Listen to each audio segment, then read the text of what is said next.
Dummy Switch Pod. Sir. The most dangerous rugby podcast around. In fact, we're more dangerous than Rassie Erasmus's Twitter account and the things that he's been liking. You know, we're more controversial than that. Yeah, no, Rassie, please change the pin, change the password, whatever you need. Come on, please. Hey. Tighten it up. But yeah, Bull Sharks straight away. Let's jump in. Your boys. How are you feeling, Chris?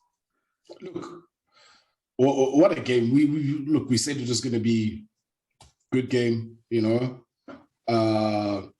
The Sharks, they gave a good account of themselves in this game. You know, I won't lie. And like we said, 3 weeks or 2 weeks out is a long time in rugby. And, you know, seems like they had enough time to, you know, fix a few things. But at the end of the day, I think the right result, you know, for in the context of South African rugby, yes. if I had to put it that way, you know, because I think the Sharks were not ready yet, you know, but it's a good step in the right direction, you know. So yeah, I don't feel too bad about it, you know, because look, all the home teams won, you know, in these quarterfinals. So it was a big ask for them to beat the Bulls away from home, but good account. And then the Bulls, look, they just always find a way to win. Yeah, it's once they get going. But for me, I would have thought she would have come in here. But so I mean, the way I was feeling watching it as a neutral, I thought the Sharks were going to take it. Especially, there were some unfortunate points where they just didn't capitalize. And you feel like it was the same situation of what happened against Ulster, where they built pressure, but they just couldn't build points. Yeah. But again, that's why I say not ready yet, you know, because we give it, you know, we changed a few personnel changes here and there, maybe a coaching change here and there, you know, and on any other day, the Sharks team goes on to win that. You know, we go to Ireland and we win, you know, but it was always it's like I say, for South African rugby, the right result. It's a tough one to take as a Sharks fan, but at the end of the day, you know, in the context of it, I think the Bulls are they're just better, that 1% better than the Sharks. I mean, even from, you saw some of the contestables that were kicked, you know, guys like the Kanan Moody, just that whole backline, you know, even that try that Madosh scored, you know, it was electric, you know, but it's just, that's what the Bulls can do to you, you know, they're deadly. The physicality of their pack, the Sharks it was always going to be a contest, definitely. It doesn't want to be one-sided, you know, but... Yeah, there's guys that gave good accounts of themselves. Thomas du Toit sticks out to me, you know, in the scrummages. Bongi had a good game. Pepsi had a good game. There's guys that really put their hands up. For me, it's things like that last pass to the wing. You think of when Fassi forced it. You think of guys not giving the pass at the right time. Hendricks had a few fumbles. So there's points like that where you're like, maybe they're not as clinical, but they found the sharpness later in the game when they caught up. They found that sharpness. Pepsi took it in his own hands and said, if you guys aren't going to do it, then I might as well do it myself. Then, I mean, you even saw with those touches from when they got over for Noche's try, that's when that sharpness that was lacking, they found it in that period. Yeah. And you feel like they needed that earlier in the game. And again, like it for me, it boils down to exactly that, the personnel changes, the sharpness wasn't there, that overall sharpness or the cutting edge wasn't there, you know, from it's the like, get-go. Sorry, that I even forgot to mention that time when Marius Lowe used to be a forward. The forward jumped out in him where he just had to let it go. He turned back into a flank and then that one went forward. I mean, that's, you've got to put points on the board there. You have to, you know, a big game. And that's why I say not quite ready yet, you know, the Sharks team. I think they've given overall, it's not a bad result in terms of the season where they finished off. Okay, they've got into the knockouts. Now the next step in terms of what they're trying to build, they need to. I think the pressure is solely on the coaching group, because right now the coaching group have got no excuse going into the next season. The next season starts at URC. They've got all the tools, and they need to make it count. Just like with the Bulls, when Jay came in, he was given the tools and he's made that winning formula. And that's why, yes, it's a tough one to take, because the Shark support would love to see your team in the semi-final. But I'm looking at the bigger picture from a South African rugby perspective, and that's why I say they aren't just quite ready yet to go to Leinster. The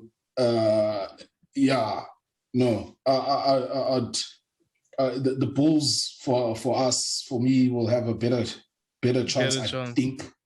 I don't know about that. I think the defense that they had, and the way they were able to hold the Sharks out, I'm not sure they'll be able to do the same thing when they're playing away from home. That's my biggest issue, because they held on for a while there until it was their turn, sort of in the middle of the match, where it was now their turn, and then they have those waves of attack where it's undeniable they're going to score, especially when they're keeping it tight in the forwards, and then they put an outlet pass to the back line. As soon as they do that, it's going to be a try, and it's something that they do week in, week out. So my only thing is, going to Ireland, I don't know if they're going to be able to put the same defensive effort, but other than that, the pack, again, we come in here every week and say they get the job done. That's what they do.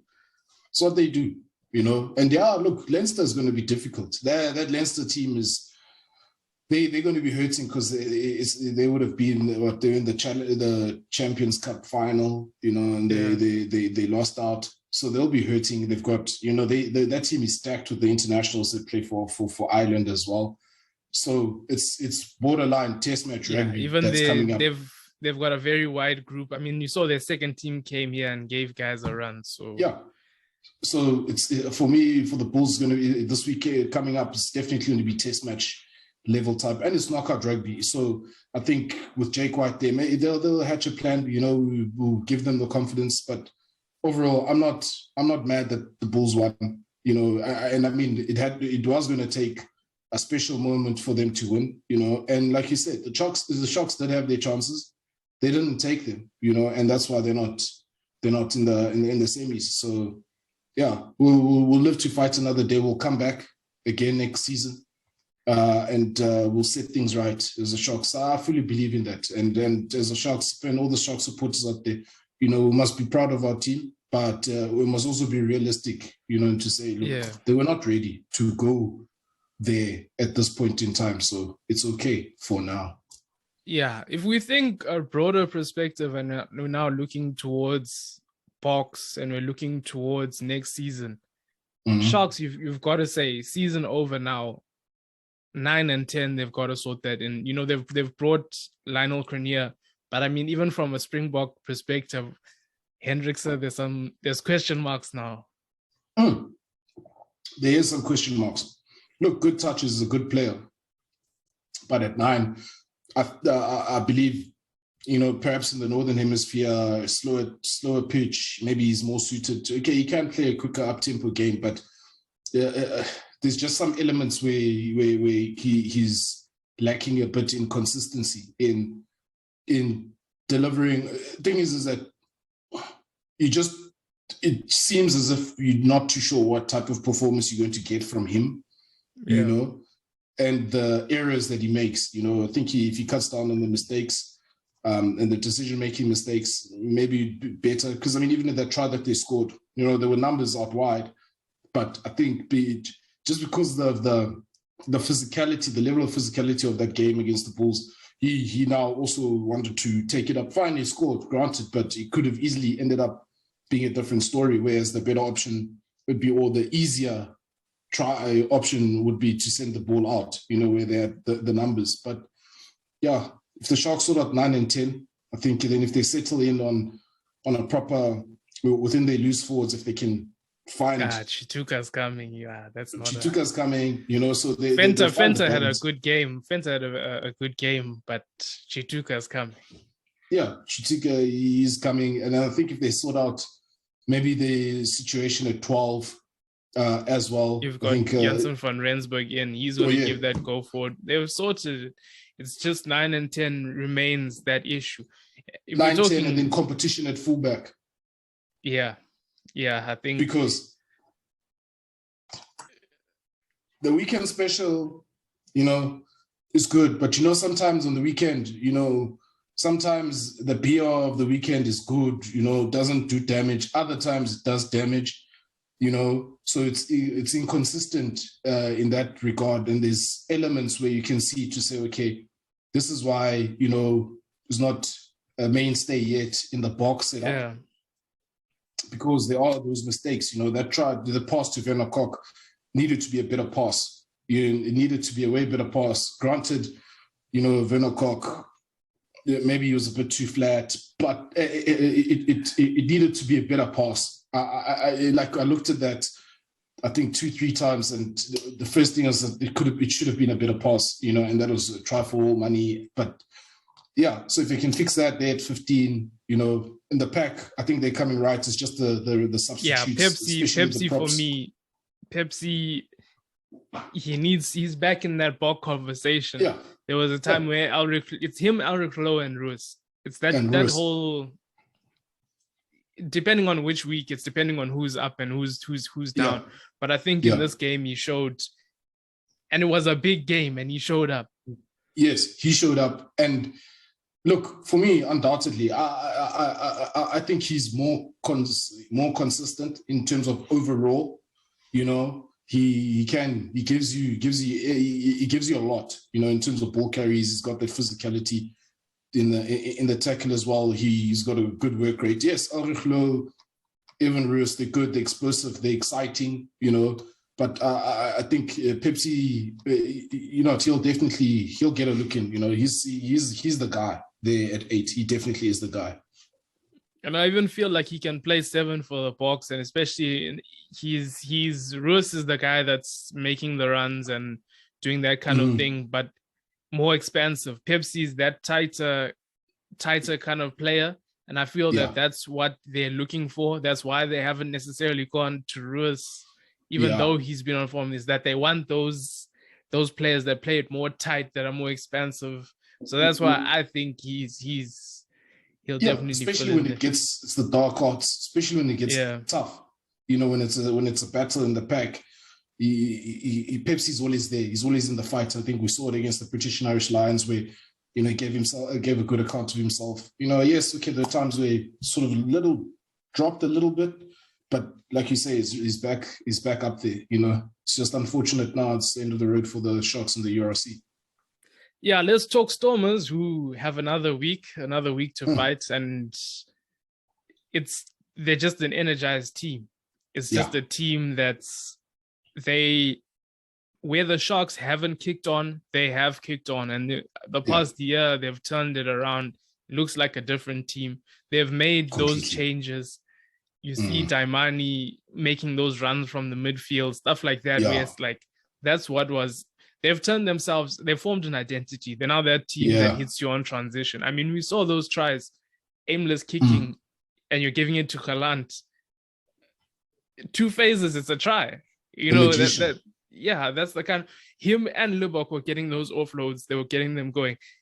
We talk about Zaz. Zaz has got to be in the conversation if you're even talking about box, because what impressed me the most, if you have a look at his defenders beaten in this game, it was man versus boys. Yeah. Especially with him, and you don't think of him as being that physical player until this season. So I mean, he was very impressive for me. Yeah. Easily, and that's why he's in the dream team, as well. He easily stands out. But again, the Stormers team, I think, and what's frightening about the Stormers team and that makes them look good going into the semi is there were, I think, 2 or 3 opportunities that they didn't take. Yeah, that they left out on the table that made that game. Almost made it closer than what it should have been. It's like what happened with the Sharks, where they should have let the ball go. Galant should have let it go, and there would have been a try. And there's another situation with the same thing. So that's at halftime, it shouldn't have been 10-all. That's if there's something I can say about this game is that at halftime, it should not. I was watching it without looking at the score. Then I looked at the score and I realized I was like, what's going on here? Because they had the ascendancy. They were making offensive tackles. Yes. You know, they were putting them back. They were putting them under pressure. It's times where, okay, the flank picked on Ngome Zulu for the one try, and the other one was a maul try. But I mean, besides that, there was no real threat. They couldn't get going. Yeah, they couldn't, and that's the difference. The Stormers, or if you're talking difference in Sharks and Stormers, they're able to. I think that was like an 80% performance from them, if I had to put it that way, and they weren't at their full complete best, and they still won. You know, they still managed to get the result, and that's, like you say, the identity that they've formed. You know, where they know how to win, and to think of where they come from stealing games to, you know, now they outright beating teams, you know. So yeah, look, a good result. Good to have a South African semi-final in South Africa. And look, I think they can actually get into the I'm the a final. believer now. I'm a believer. They beat Ulster controversially at home, so yes. I feel like they're a better team than what they were. Yes, from that game to now, definitely they have to be a better team. You know, they easily, if you look at the trajectory that they've taken, Lebok is on song with his kicking as well. You know, even though he had one shaky moment, but all around they're getting the points. You know, they're playing in the right areas. What's interesting, if you see how they're able to trap teams in their half for an extended period, where they're forcing teams to play from outside their 22 in their own half, to say, okay, you know, you got to play it, because if you kick the ball back at us, you know, we'll hurt you, and teams don't want to kick at them, you know. So yeah, the Stormers team, they've got something. They've got something. And that's not easy to do. And that's why I say they're making those offensive tackles, because like you said, they've wedged them in between their 22 and the opposition 22, and they've got them playing between those two lines. They're not playing in their half. So even if they do make a break or something, the scramble defense, they've just got to be careful that they don't get caught out. You know, I think there was a chip behind the last round of normal fixtures. But so far so good for them. So far so good. I think Hershey Yankisike, he came back from injury. I think he had a solid game. You know, from coming back from injury, I think he was solid enough. Yeah. You know. But I think they will definitely miss I won't lie, I never used to rate him so much, but Paul de Vet, you know, he brings something different. You know, they'll miss that. Definitely at 12, they're going to, I don't know how they're going to fill that gap with Damien Willemse, because Griquas Pumas is also out. I think that's, if they're vulnerable this weekend, that's where they're going to be vulnerable, is in the centers. At 12, you know, because, and that's where Ulster maybe will be able to exploit them. Yeah, because Ulster's 12, I think it's McCluskey. That guy he's a unit. Yeah, as a unit, you know, so we're gonna need they're going to need some real men in there to sort that out. But overall, that Stormers pack is very dangerous, and as much as Ulster maybe they'll be inspired with Dane Vermeulen and all of that, but it's a semi-final, yes, so it will be tight, but I think the Stormers will just be too good for them. Bulls have got the tougher job, and whoever, look, it basically is this: if the Bulls win, you know, it's the Bulls' URC to lose, you know, and if the Stormers manage to get the result, they've got everything to play for. They've got nothing to lose. So, man, it's exciting, and again, it just shows the level of South African rugby. I think overall we can be happy with the state of where our franchise rugby is. Obviously, room for improvement, but so far so good. They just need 2 more weekends. Two more weekends. As we spoke last weekend, I'm on board. I'm on board, fully on board. Yeah, I'm glad. Welcome, join us. In the words of Eddie Jones, join us. I'm a new member now. Believers, was back our boys, back South African rugby. You know, I think Our teams can do this, and it would be sweet. It would be sweet if we had an all South African final. You know, it would be just the cherry on the cake. You know, after the British and Irish Lions last year, and then you know just. And I mean, especially because now they've said that they're going to put us all in Europe, even the cheaters. Yeah. So it's given us. I mean, Super Rugby who? Super Rugby who? We've, you know, it's been okay. It hasn't been perfect, but I think you get to this stage. I think we've over exceeded expectations. Expectations in the first season, definitely by far. Yeah. But yeah, let's talk Currie Cup. This one was also one of those things where it's now like, I think 1 week left of Currie Cup. So it's fighting for positions there. It was one of those things where I watched the Griquas, Western Province versus Griquas game. I still can't believe the Griquas won that game. I don't even lie to you. I can't even believe that they won because the first 20 from Province. Oh, the first half even from Province, you know. Yeah. Just, geez, you know, you're watching that, you think to yourself, okay, you know, this Province, the Griquas team have gone to sleep, you know. I was thinking to myself, okay, was there a big effort the previous week? And maybe they're a bit flat. But I think one thing that we've come to realize about this Griquas team is they don't just go away, you know. Yeah. I mean, to come back from where they were and to keep on just fighting, plugging away, and eventually just snatching it away from Province, because that's what they did. They just, man, you know, have you ever been, it was snatched away from, there were provinces in complete control. You know, it's just, it's difficult to say, like you say, like you can't believe that the Griquas won that one, but it's so hard. The only thing that you can put it down to, maybe you can say attitude, you know, is attitude in the second half where the Province players thought, look, you know, we've got this one in the bag. You know, these guys will go away anytime now. And it's like, they just didn't go away. And it's like Province were just waiting for things to happen in the second half because first half, they were so dominant. And yeah, the Griquas said no. They said no. There's guys. I mean, a lot of those guys have had good seasons individually. And then, I mean, the past 2 weeks, you look at Luther Obi, he's just out of nowhere his comeback. He's on that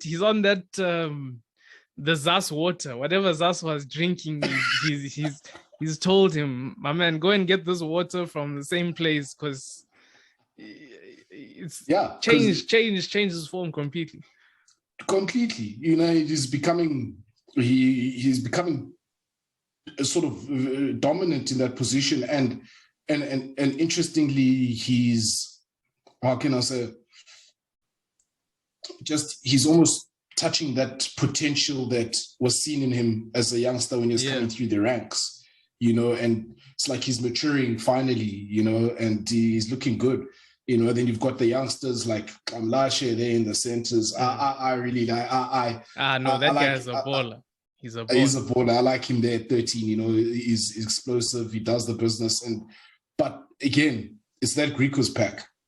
At the end of the day, it's, if your pack doesn't go away, you always have a chance. And if you look at the margin that the Province was ahead, and for the way that they fought back, you know, I think discipline was an issue for Provinces, all started becoming an issue in their second half. And that's a result of pressure, you know, the Griquas being able to go through phases, keep the ball and take the chances that were offered to them. And that was, I think that was also key, is that they took the chances that were available to them. And at the end of the day, they got the win, you know, last kick of the game. Who would have predicted that, you know? So yeah, man, Currie Cup, you know,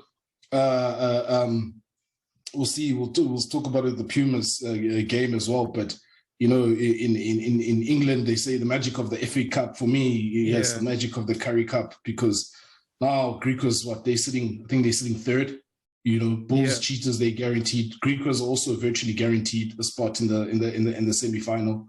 You know, it's just fourth place that's open. You know, so if we talk that fourth place, it's a situation where the Sharks lost. They got bonus points, but Pumas in that fourth spot. So it's going to be interesting because it's Pumas versus Griquas in the final match. Yeah. So depending on whether they can even get bonus points, depending on win or lose, because Sharks are going to be playing, who else? Sharks? I think they're playing Western Province. Sharks are playing Western Province.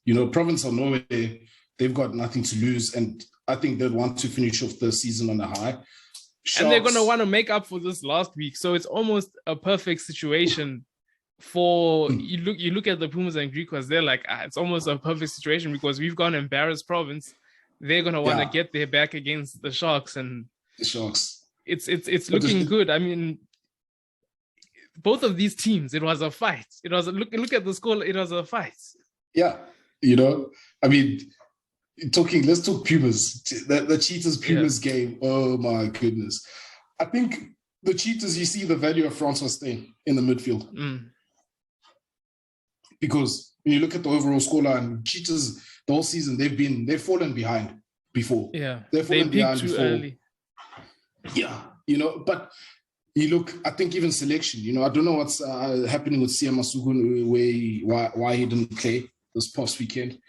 But you can see. I think they're missing. Francois Steyn is big for the Cheetahs.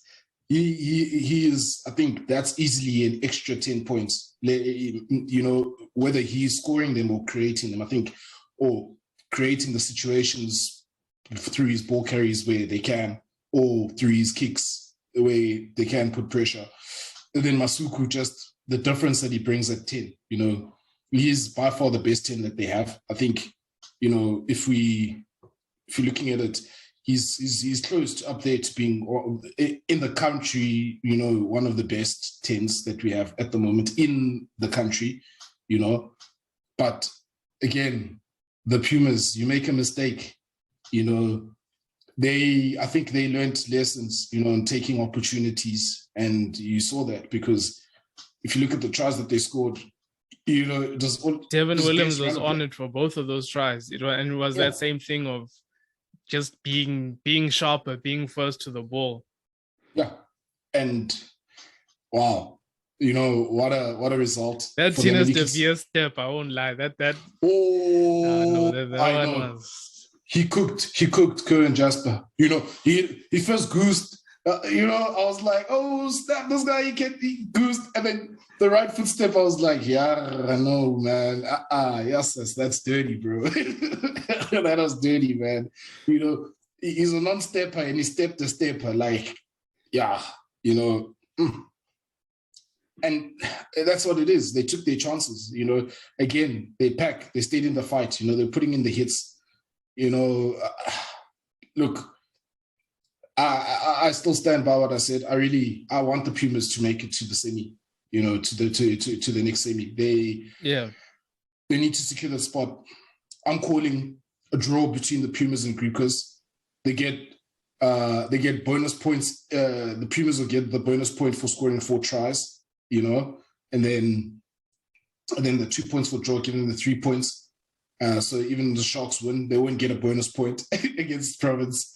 They will win, but no bonus point. Then they just miss out. They just miss out because, again, even in the Currie Cup for the Sharks, for me, they're not ready yet. I mean, if you look at the top 4, those are the 4 best teams. If you're looking at it overall, the top 4 right now, those are the 4 best teams. So I don't even think it's going to matter what happens between the Pumas and Griquas because I don't think the Sharks will fire. I don't think unless they get the URC guys, if they put in the URC guys, to try to get that fourth, which I think they will. I didn't think of that, but which I think they will. That's why I say they'll win, but I don't see them getting the bonus point and all of that. They'll still get the result, but Pumas, come on, I'm a Sharks guy, but I'm also a romantic at heart, so I want the Pumas and the Griquas. It's going to be good for Currie Cup. Come on, Yeah, only other game, Sharks versus Lions. It's just trying to bleed in the new look Lions. Henko van Wyk got 2 tries, but it's a work in progress. Nohamba gets another start, but not anything to write home about. That was the URC team, of the Lions, basically. I think the concern for the Lions would be, there was a URC flavor to their team, and they did labor to get that win. It wasn't as easy, so they'll have some concerns. My other concern for me is, all of a sudden, the Currie Cup coach of the Lions is, he's gone missing. Mzwakhe Nkosi, I don't know how they're running their ship there. Let him run his ship. Let him run his ship. Let him fall by his sword. You gave him the shot, so back him. And with what I saw just from the outside looking in, it seems as if he doesn't have the full support and full backing. Because if you're going to send the URC players to play Currie Cup, leave the Currie Cup coach. Let him work with those players. He's supposed to be the Currie Cup coach. Or do you have the URC coach in there? So Lions, we're watching you. We're watching you with your tendencies. We are. Yeah.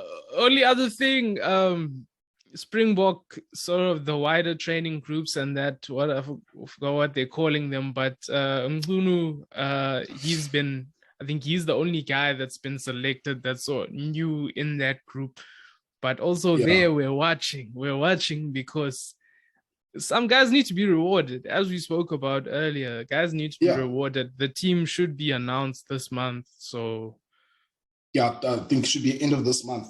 And rightly so. The guys must be rewarded, man. I mean, okay, they've got Nkunu in there. Maybe they just want to have a look at him, But for me, I won't lie. When I saw his name in that wider training group, it did raise an eyebrow for me because I couldn't see the performance merit that got him in there. I think they're looking for that impact that he has off the bench. That's the only thing I can think of. Yeah, perhaps, it's good to see Grant Williams, he's in that group as well. And I have a strong suspicion that he's actually going to leapfrog Jaden Hendricks and be given a shot because of the difference that he brings. And I think he got in there based on that loss against Ulster when he came on. He showed that spark. He made a difference. So, yeah, but other than that, it's those 17 players that they picked, it was more expected guys that were in there. But come on, guys must be rewarded, and depth must be built, because after the World Cup, we need to be thinking about, there's Euro, there's Rugby Championship coming up, there's end of year tests, there's World Cup, but then there's also after World Cup, so reward the guys, give them the bells at least, let them at least wear the kit. Let them at least wear the kit, appease us, because, man, there's some guys putting in performances. Yeah, especially with Frans Steyn and Willemse missing, but we'll see. We'll see how that goes. Interesting. Would you think? I think maybe Andre Estes and maybe we'll get a recall. I don't know. I think they'll go for the dreaded Jesse Creel to cover all positions, but I'm not really expecting. Galant is the one I want there, but we'll see. We'll see what happens close to that. Not really at 12, but to provide cover. That Damian Willemse role, that Francois Steyn role, that guy that's going to cover for whatever injury happens. He's going to come in there and they're going to move things around. The utility back position, because that's essentially they've been filling the same role, but more of a come in at 12. But they've been fulfilling that same role. So I'm expecting.